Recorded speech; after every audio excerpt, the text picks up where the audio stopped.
ಎಲ್ಲರಿಗೂ ನಮಸ್ಕಾರ ರೀ. ರಿಯಾಸ್ ಕಿಚನ್ಗೆ ಸ್ವಾಗತ. ಇವತ್ತು ನೀವು ನೋಡ್ತಾ ಇರ್ಬೋದು ರೀ, ಇಲ್ಲಿ ಒಂದು ಅರ್ಧ ಕೆ ಜಿ ಚಿಕನನ್ನು ತೊಗೋತಾ ಇದ್ದೀನಿ ರೀ. ಇವತ್ತು ಒಂದು ಒಳ್ಳೆ ಚಿಕನ್ ಸಾಂಬಾರನ್ನು ಮಾಡೋಣ ರೀ. ತುಂಬ ಚೆನ್ನಾಗಿರುತ್ತೆ, ಒಳ್ಳೆ ಟೇಸ್ಟಾಗಿ ಸಿಂಪಲ್ಲಾಗಿ ಮಾಡೋಣ ರೀ. ನಮ್ಮ ಚಾನಲ್ ಯಾರು ಹೊಸ ಸಬ್ಸ್ಕ್ರೈಬ್ ಮಾಡಿದ್ದೀರಿ, ನಿಮ್ಮೆಲ್ಲರಿಗೂ ಧನ್ಯವಾದಗಳು. ಯಾರು ನಮ್ಮ ವಿಡಿಯೋನ ನೋಡ್ತಾ ಇದ್ದೀರಿ, ಸಬ್ಸ್ಕ್ರೈಬ್ ಮಾಡಿ, ಲೈಕ್ ಮಾಡಿ, ಶೇರ್ ಮಾಡಿ. ಇಲ್ಲಿ ನೋಡ್ಬೋದು ರೀ, ನಾನು ತವಾನ ಬಿಸಿಗೆ ಇಟ್ಕೊಂಡಿದ್ದೇನೆ. ಈ ತವಕ್ಕೆ ಸ್ವಲ್ಪನೇ ಒಂದೆರಡು ಟೇಬಲ್ ಸ್ಪೂನ್ ಆಯಿಲ್ ರೀ.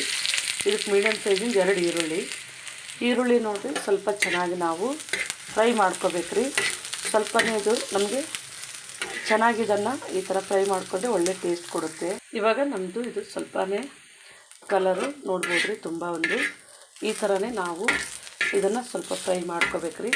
ತುಂಬ ಸ್ವಲ್ಪ ಗೋಲ್ಡನ್ ಬ್ರೌನ್ ಆದರೆ ಅಂದರೆ ಇದು ಟೇಸ್ಟು ಚೆನ್ನಾಗಿರುತ್ತೆ. ಇಲ್ಲಿ ಒಂದು ಸ್ವಲ್ಪ ಮಸಾಲಾನ ತೊಗೊಂಡಿದ್ದೀನಿ ರೀ.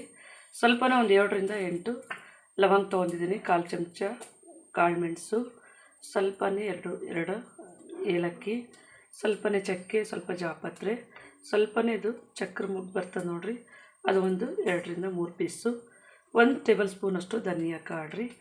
ಇದು ನೋಡ್ಬೋದು, ಒಂದು 1/4 ಪೀಸ್ನಷ್ಟು ಒಣ ಕೊಬ್ಬರಿಯನ್ನು ಯೂಸ್ ಮಾಡಿದ್ದೀನಿ ರೀ. ಇದು ಟೇಸ್ಟ್ ಚೆನ್ನಾಗಿರುತ್ತೆ. ಇವಾಗ ಮಸಾಲವನ್ನು ಇದಕ್ಕೆ ಹಾಕ್ಕೊಂಡ್ರಿ. ಮಸಾಲ ತುಂಬ ಸೀದ್ ಹೋದರೆ ಆ ಟೇಸ್ಟ್ ಚೆನ್ನಾಗಿ ಬರಲ್ಲ ಅಂಥೇಳಿ ನಾನು ಸ್ವಲ್ಪ ಇದು ಫ್ರೈ ಆದಮೇಲೆ ಹಾಕ್ಕೊಂಡಿದ್ದೀನಿ ರೀ. ಇವಾಗ ಇದು ಫ್ರೈ ಆಗ್ತಾಯಿದ್ದಾಗೆ ಒಂದು ಅರ್ಧ ಟೇಬಲ್ ಸ್ಪೂನ್ ಜೀರಿಗೆ, ಒಂದು 4 ಗೋಡಂಬಿಯನ್ನು ಹಾಕ್ಕೊಂಡಿದ್ದೀನಿ. ಅದು ನಮಗೆ ಕ್ರೀಮ್ ಥರ ಸ್ಟ್ರೆಚ್ಚರ್ ಬರುತ್ತೆ ರೀ. ಇದು ಒಣ ಕೊಬ್ಬರಿ ಸಹ ಇದರೊಟ್ಟಿಗೆ ಹಾಕ್ಕೊಂಡು ನೋಡಿರಿ. ತುಂಬ ನಾವು ಇದನ್ನು ಫ್ರೈ ಮಾಡೋದಿರಲ್ಲ ರೀ, ಸ್ವಲ್ಪನೇ ಬಿಸಿ ಆದರೆ ಸಾಕು. ಯಾಕಂದರೆ ಇದು ಒಣ ಕೊಬ್ಬರಿ ಇರ್ತದೆ ನೋಡಿರಿ, ಸ್ವಲ್ಪ ನಮಗೆ ಬಿಸಿ ಈ ಥರ ಮಾಡ್ಕೊಂಡ್ರೆ ಹಸಿ ವಾಸನೆ ಹೋಗುತ್ತೆ, ಟೇಸ್ಟ್ ಚೆನ್ನಾಗಿರುತ್ತೆ. ಇದು ಒಣ ಕೊಬ್ಬರಿ ನೋಡಿರಿ, 1ರಿಂದ 1.5 ನಿಮಿಷಗಳ ಕಾಲ ಇದನ್ನು ಸ್ವಲ್ಪ ಸ್ಲೋ ಫ್ಲೇಮ್ನಲ್ಲಿಟ್ಟು ಇದನ್ನು ನಾವು ಫ್ರೈ ಮಾಡ್ಕೋಬೇಕ್ರಿ. ಇವಾಗ ನಮ್ಮದು ಇದು ಮಸಾಲ ರೆಡಿ ಆಗಿದೆ ರೀ. ನಾನು ಸ್ಟವನ್ನು ಆಫ್ ಮಾಡ್ತಾಯಿದ್ದೀನಿ. ಇವಾಗ ಇದನ್ನು ಮಸಾಲ ನಾವು ತೆಗೆದು ಇಟ್ಕೊಳ್ಳೋಣ್ರಿ. ಇದು ನಮ್ಮದು ಒಣ ಕೊಬ್ಬರಿನೂ ಸ್ವಲ್ಪ ಬಾಡಿಸ್ಕೊಂಡಂಗೆ ಆಗಿದೆ ರೀ. ಹಾಗಾಗಿ ನಾವು ಇದನ್ನು ಸ್ವಲ್ಪನೇ ಆರಿಸೋಣ, ಕೆಳಗಿಳಿಸ್ಬಿಟ್ಟು. ಇವಾಗ ನಾವು ಒಂದು ಬೌಲಲ್ಲಿ ತೆಗೆದಿಟ್ಕೊಂಡಿದ್ದೇವೆ ರೀ. ಇವಾಗ ಮತ್ತೆ ನಾನು ಸ್ಟವನ್ನು ಆನ್ ಮಾಡಿ ಟೊಮೆಟೊವನ್ನು ಸ್ವಲ್ಪ ಫ್ರೈ ಮಾಡ್ಕೊಳ್ಳೋಣ. ಇದು ಸ್ವಲ್ಪನೇ ನಾಟಿ ಟೊಮೊಟೊ ರೀ, ಒಂದು 4ರಿಂದ 5 ಟೊಮೆಟೊ ತೊಗೊಂಡಿದ್ದೀನಿ. ನಿಮಗೆ ಎಷ್ಟಾಗುತ್ತೆ ಅಷ್ಟು ನೋಡಿ ತೊಗೋಬೋದು ರೀ. ಇದು ಸ್ವಲ್ಪ ಸಾಂಬಾರು ಚೆನ್ನಾಗಿ ಬರುತ್ತೆ ಅಂತ ಅನ್ನೋ ಕಡೆಗಾಗಿ ಇದನ್ನು ಚೆನ್ನಾಗಿ ತೊಗೊಂಡಿದ್ದೀನಿ ರೀ ಟೊಮೆಟೊ.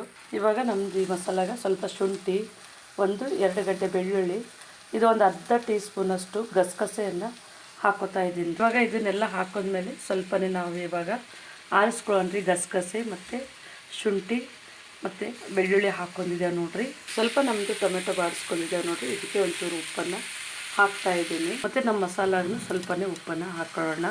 ಸ್ವಲ್ಪ ಉಪ್ಪು ಹಾಕಿದ್ಮೇಲೆ ಇದನ್ನು ಸ್ವಲ್ಪ ಚೆನ್ನಾಗಿ ಬಾಡಿಸ್ಕೊಳ್ಳೋಣ್ರಿ. ಸ್ವಲ್ಪ ಬೇಗ ಮೆತ್ತಗಾಗಿ ಇದರಲ್ಲಿ ಫ್ರೈ ಆಗುತ್ತೆ. ಇವಾಗ ನಮ್ಮದು ಟೊಮೆಟೊ ಇದು ಫ್ರೈ ಆಗಿದೆ ರೀ. ನಾನು ಇದನ್ನು ಸ್ಟವನ್ನು ಆಫ್ ಮಾಡಿಕೊಂಡು ಕೆಳಗೆ ಇದನ್ನು ಸ್ವಲ್ಪ ಆರಿಸ್ಕೋಬೇಕಾಗುತ್ತೆ ರೀ. ಇವಾಗ ನಾನು ಮಿಕ್ಸಿ ಜಾರ್ ತೊಗೊಂಡಿದ್ದೀನಿ ರೀ. ನಮ್ಮದು ಮಸಾಲಾನ ಇದಕ್ಕೆ ಹಾಕ್ಕೊಳ್ಳೋಣ. ಇವಾಗ ನಮ್ಮದು ಮಸಾಲೆಯನ್ನು ಹಾಕ್ಕೊಂಡಾಗಿದೆ ರೀ. ನಾನಿಲ್ಲಿ ಪಾತ್ರೆಯನ್ನು ಇಟ್ಕೊಂಡಿದ್ದೀನಿ ರೀ. ಇದಕ್ಕೆ ನಾನು ಇವಾಗ 1-2 ಟೇಬಲ್ ಸ್ಪೂನ್ ಆಯಿಲ್ ಹಾಕ್ಕೋತಾ ಇದ್ದೀನಿ ರೀ. ಇವಾಗ ಇದಕ್ಕೆ ನೋಡಿರಿ, ಎಣ್ಣೆ ಬಿಸಿ ಆಗಿದೆ.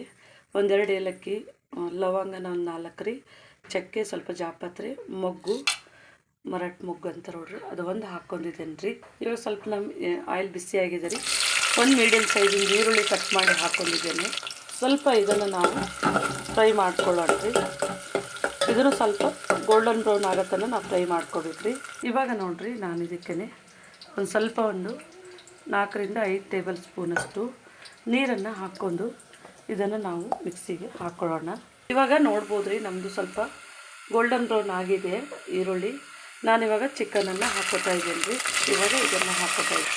ಇವಾಗ ನಂದು ಚಿಕನೆಲ್ಲ ಹಾಕ್ಕೊಂಡಾದ್ಮೇಲೆ ನೋಡಿರಿ, ಇದನ್ನು ನಾನು ಚೆನ್ನಾಗಿ ಮಿಕ್ಸ್ ಮಾಡಬೇಕು ರೀ. ಇದರೊಟ್ಟಿಗೆ ನಾವು ಸ್ವಲ್ಪ ಇವಾಗ ನಮ್ಮದು ಸ್ವಲ್ಪ ಇದು ಬೇಯ್ತಾ ಇದ್ದಾಗೆ ನೋಡಿರಿ, ಒಂದು ಸ್ವಲ್ಪನೇ ಅರಿಶಿನ, ಒಂದು ಅರ್ಧ ಟೀ ಸ್ಪೂನು, ಸ್ವಲ್ಪನೇ ರುಚಿಗೆ ತಕ್ಕಷ್ಟು ಉಪ್ಪು, ಇದನ್ನು ಹಾಕಿ ಚೆನ್ನಾಗಿ ನಾವು ಇದಕ್ಕೆ ಮಿಕ್ಸ್ ಮಾಡ್ಕೋಬೇಕು ರೀ. ಇವಾಗ ನಾನು ಚೆನ್ನಾಗಿ ಇದನ್ನು ಮಿಕ್ಸ್ ಮಾಡಿದ್ದೇನೆ ರೀ. ಇದನ್ನು ಒಂದು 5ರಿಂದ 10 ನಿಮಿಷಗಳ ಕಾಲ ಇದನ್ನು ಮೀಡಿಯಮ್ ಫ್ಲೇಮ್ನಲ್ಲೇ ಬೇಯಿಸ್ತೀನಿ ರೀ. ಇವಾಗ ನೋಡ್ಬೋದು ರೀ, ನಾನು ಮಿಕ್ಸಿ ಮಾಡಿ ತಂದಿದ್ದೀನಿ ರೀ. ತುಂಬ ನೈಸಾಗಿಯೇ ಮಾಡ್ಬೇಕು ರೀ. ಇದು ಒಳಗಡೆ ಏನೂ ನಮಗೆ ಇದು ಇರಬಾರ್ದು ರೀ, ಅಂದರೆ ತರಿಯಾಗಿ ಇರಬಾರ್ದು ರೀ. ತುಂಬ ನೈಸಾಗಿ ಇದನ್ನು ನಾವು ಮಿಕ್ಸಿ ಮಾಡ್ಕೊಂಡಿದ್ದೇವೆ. ಇವಾಗ ನೋಡ್ಬೋದು ರೀ, ನಾನು ಮಿಕ್ಸಿ ಜಾರ್ಗೆ ಇದನ್ನು ಮಿಕ್ಸಿ ಜಾರ್ಲಿಂದ ಬೋಲಿಗೆ ಹಾಕೊಂಡು ಇಟ್ಕೊಂಡಿದ್ದೀನಿ ರೀ. ಸ್ವಲ್ಪನೇ ಇದನ್ನು ಮಿಕ್ಸಿ ಜಾರ್ ತೊಳೆದ್ಬಿಟ್ಟು ನೀರನ್ನು ಹಾಕ್ಕೊಂಡಿದ್ದೀನಿ ರೀ. ಇವಾಗ ನಾನು ಇದು ಟೊಮೆಟೊವನ್ನು ಹಾಕ್ಕೊಂಡಿದ್ದೀನಿ ರೀ. ಇದನ್ನು ಇವಾಗ ನಾನು ಮಿಕ್ಸಿಗೆ ನೈಸಾಗಿ ಮಿಕ್ಸಿ ಮಾಡ್ಕೊಳ್ಳೋಣ ರೀ. ಇವಾಗ ನಾವು ಮಿಕ್ಸಿ ಮಾಡ್ಕೊಂಡಿದ್ದೇವೆ ರೀ, ನೋಡ್ಬೋದು ಟೊಮೆಟೊನ ನೈಸಾಗಿ. ಇವಾಗ ನಮ್ಮದು 10 ನಿಮಿಷ ಆಗಿದೆ ರೀ. ನೋಡ್ಬೋದು ನಮ್ಮದು ಚಿಕನ್ ಅಂದರೆ ಅರ್ಧ ಬೆಂದಿದೆ ರೀ. ಒಂದು 10 ನಿಮಿಷಗಳ ಕಾಲ ಇದನ್ನು ತುಂಬ ಅಷ್ಟಲ್ಲೇ ಇಟ್ಟಿದ್ದೀರಿ. ಇವಾಗ ಇದಕ್ಕೇ ನೋಡಿರಿ, ನಾನಿವಾಗ ಟೊಮೆಟೊ ಪ್ಯೂರಿಯನ್ನು ಹಾಕೋತಾ ಇದ್ದೇನೆ. ಟೊಮೆಟೊ ಪ್ಯೂರಿ ಹಾಕೊಂಡ್ಮ್ಯಾಗ ನೋಡಿರಿ, ಇದನ್ನು ಚೆನ್ನಾಗಿ ನಾವು ಮಿಕ್ಸ್ ಮಾಡೋಣ ರೀ. ಇದು ನಾವು ನೀರು ಹಾಕಿಲ್ಲ, ಚಿಕನ್ದೇ ನೀರು ಬಿಟ್ಕೊಂಡಿದ್ದು. ನಾವು ಇವಾಗ ಟೊಮೆಟೊ ಪ್ಯೂರಿಯನ್ನು ಹಾಕಿದ್ದೇವೆ ನೋಡಿರಿ. ಇದನ್ನು ನಾವು ಸ್ವಲ್ಪ ಹೊತ್ತು ಮುಚ್ಚಿ ಒಂದು 5 ನಿಮಿಷ ಬೇಯಿಸ್ಬೇಕಾಗತ್ತೆ ರೀ. ಇವಾಗ ನೋಡ್ಬೋದು ರೀ, ಒಂದು 5 ನಿಮಿಷ ಆಗಿದೆ. ಇದನ್ನು ನಾವು ಓಪನ್ ಮಾಡೋಣ ರೀ. ಇವಾಗ ನಾವು ಮಸಾಲ ರುಬ್ಬಿಟ್ಕೊಂಡಿರೋದು ಹಾಕ್ಕೊಳ್ಳೋಣ ರೀ. ಇವಾಗ ನಾವು ಮಸಾಲ ಹಾಕೋದ್ಮೇಲೆ ಇದಕ್ಕೆ ಚೆನ್ನಾಗಿ ನಾವು ಮಿಕ್ಸ್ ಮಾಡೋಣ ರೀ. ಇವಾಗ ಇದು ಚೆನ್ನಾಗಿ ಇದ್ರ ಜೊತೆಗೆ ಹೊಂದ್ಕೊಳ್ಳುತ್ತೆ. ನಾವು ಹಾಕಿರುವಂಥ ಮಸಾಲ ಆಗಿರ್ಬೋದು ರೀ. ಇದ್ರ ಜೊತೆಗೆ ನಾವು ಕಲಿಸಿದ ಮೇಲೆ ನೋಡಿರಿ, ಮಿಕ್ಸ್ ಮಾಡಿದ್ಮೇಲೆ ಇದನ್ನು ಸ್ವಲ್ಪನೇ ಬೋಲ್ ತೊಳೆದು ನೀರನ್ನು ಹಾಕೋತಾ ಇದ್ದೀನಿ ರೀ. ಇವಾಗ ನೋಡ್ಬೋದು ರೀ, ನಮ್ಮದು ಸ್ವಲ್ಪ ಕುದಿ ಬರ್ತಾಯಿದೆ. ಇವಾಗ ನಾನಿಲ್ಲಿ 1.5 ಟೇಬಲ್ ಸ್ಪೂನ್ನಷ್ಟು ಅಚ್ಚ ಖಾರದ ಪುಡಿಯನ್ನು ಹಾಕೋತಾ ಇದ್ದೀನಿ ರೀ. ನಾನು ಮಧ್ಯಕ್ಕೆ ಖಾರದ ಪುಡಿ ಹಾಕಿಲ್ಲ, ಹಾಗಾಗಿ ಇದಕ್ಕೆ ನಾನು ಇವಾಗ ಹಾಕೋತಾ ಇದ್ದೀನಿ ರೀ. ಇವಾಗ ನಾನು ಇದಕ್ಕೆ ಸ್ವಲ್ಪ ನೀರನ್ನು ಹಾಕಿ ಸರಿ ಮಾಡಿ ಇಟ್ಕೊಂಡಿದ್ದೀನಿ ರೀ. ಇದನ್ನು ಒಂದು 10 ನಿಮಿಷ ಸ್ವಲ್ಪ ಮೀಡಿಯಮ್ ಫ್ಲೇಮ್ನಲ್ಲಿಟ್ಟು ಬೇಯಿಸಿದ್ರೆ ಸಾಕ್ರಿ. ಇವಾಗ ನಮ್ಮದು 10 ನಿಮಿಷ ಆಗಿದೆ ರೀ. ನೋಡ್ಬೋದು ನಮ್ಮದು ಚೆನ್ನಾಗಿ ಕುದಿ ಬರ್ತಾ ಇದೆ ರೀ. ಇವಾಗ ಏನೇನು ನೋಡಿರಿ, ನಾವು ಒಂದು ಸ್ವಲ್ಪ ಇದನ್ನು ಈ ಥರ ಮಿಕ್ಸ್ ಮಾಡ್ಕೊಳ್ಳೋಣ ರೀ. ತುಂಬ ಟೇಸ್ಟಾಗಿರುತ್ತೆ ರೀ. ಒಳ್ಳೆಯ ಒಂದು ಅಂದರೆ ಇದು ಸ್ವಲ್ಪ ತುಂಬ ಗಟ್ಟಿ ಮಾಡಲಿಲ್ಲ ನಾನು, ಅಂದರೆ ಚಿಕನ್ ಸಾಂಬಾರು ಅಂದರೆ ಸ್ವಲ್ಪ ಸಾಂಬಾರು ಥರನೇ ಇರಲಿ ಅಂತೇಳಿ ತೆಳು ಮಾಡಿದ್ದು. ಬೇಕಾದ್ರೆ ನೀವು ಗಟ್ಟಿ ಮಾಡ್ಕೋಬೋದು. ಇವಾಗ ಸ್ವಲ್ಪನೇ ನೋಡಿರಿ, ನಾವು ಚಿಕನ್ ಮಸಾಲ ಒಂದು ಅರ್ಧ ಟೀ ಸ್ಪೂನ್ ಹಾಕೊಂಡ್ರೆ ಸಾಕ್ರಿ. ಚಿಕನ್ ಮಸಾಲ ಆಪ್ಷನ್, ಹಾಕೋದಿದ್ರೆ ಹಾಕೋಬೋದು ರೀ, ಸ್ಕಿಪ್ ಮಾಡೋದಿದ್ರೆ ಸ್ಕಿಪ್ ಮಾಡ್ಬೋದು. ಇದನ್ನು ಒಂದು 2 ನಿಮಿಷ ಚೆನ್ನಾಗಿ ಮೀಡಿಯಮ್ ಫ್ಲೇಮ್ನಲ್ಲಿ ಬೇಯಿಸೋಣ್ರಿ. ಇವಾಗ ನಮ್ಮದು 2 ನಿಮಿಷ ಆಗಿದೆ ರೀ. ನಾನು ಸ್ಟವ್ ಆಫ್ ಮಾಡ್ತಾ ಇದ್ದೀನಿ ರೀ. ಇವಾಗ ಇದಕ್ಕೆ ನೋಡಿರಿ, ಸ್ವಲ್ಪನೇ ನಾನು ಕೊತ್ತಂಬರಿ ಸೊಪ್ಪನ್ನು ಹಾಕ್ತಾ ಇದ್ದೀನಿ ರೀ ಸ್ಟವ್ ಆಫ್ ಮಾಡಿದ್ಮೇಲೆ. ನೋಡ್ಬೋದು ರೀ, ನಾನು ಇದನ್ನು ಚಿಕನ್ ಸಾಂಬಾರು ನಾನಿಲ್ಲಿ ದೋಸೆ ಒಟ್ಟಿಗೆ ಇಟ್ಕೊಂಡಿದ್ದೀನಿ ರೀ. ದೋಸೆ ಜೊತೆಗೆ ಒಳ್ಳೆ ಕಾಂಬಿನೇಷನ್ ಇರುತ್ತಂತೇಳಿ, ಇದಕ್ಕೆ ಒಳ್ಳೆ ಕಾಂಬಿನೇಷನ್ ಇರುತ್ತಂತೇಳಿ ದೋಸೆಗೆ ಮತ್ತು ಚಿಕನ್ ಸಾಂಬಾರಿಗೆ ನೀವು ಮನೆಯಲ್ಲಿ ಒಂದು ಸರ್ತಿ ಟ್ರೈ ಮಾಡಿ ನೋಡಿರಿ. ನಮ್ಮ ಚಾನಲ್ ಸಬ್ಸ್ಕ್ರೈಬ್ ಮಾಡಿ, ಲೈಕ್ ಮಾಡಿ, ಶೇರ್ ಮಾಡಿ.